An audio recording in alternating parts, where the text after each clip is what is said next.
Former guest Lizzie Velazquez made quite an impression the last time she was on this program. Now 23, she was born with a medical condition so rare that there are only 3 known cases in the world. Lizzie says she's used to standing out, but dealing with bullies like people who went on the internet calling her the world's ugliest woman is hard.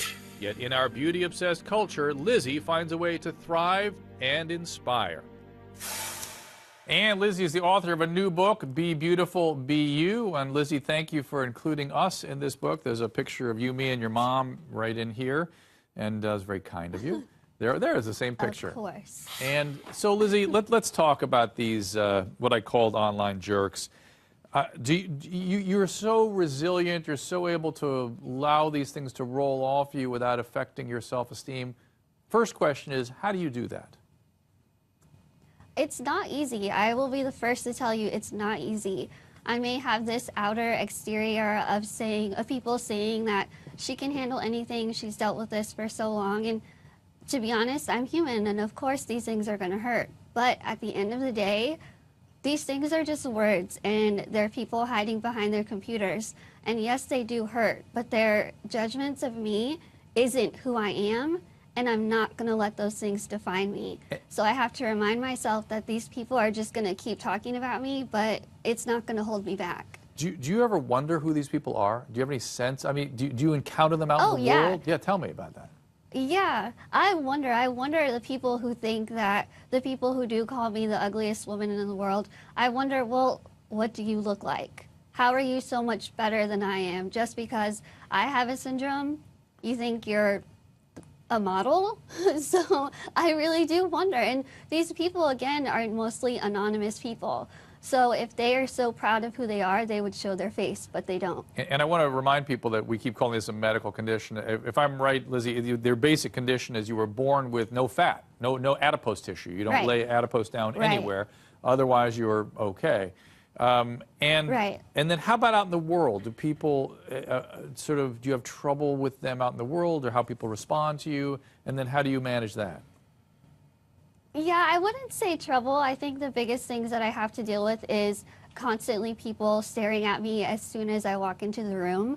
And recently, it's been a lot of adults that I've been having to deal with who will slowly walk in front of me and kind of turn their heads and look me up and down. So the stares are kind of what I'm really dealing with in public right now.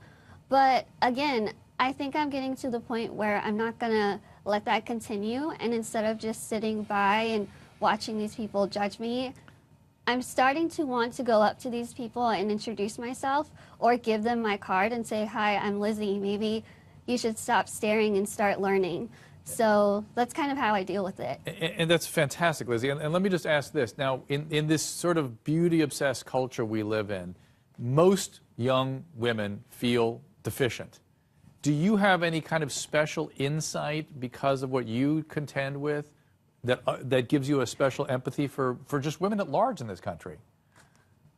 Yeah, definitely. And to be honest, I feel like I'm really glad that I don't look like the celebrities out there who are so beautiful and so great and have all these wonderful qualities, because to me, I feel like being that person, there's a lot of stereotypes attached to that. And people think, well, she's so pretty, she must be really dumb. Or she must only be into herself and that kind of thing.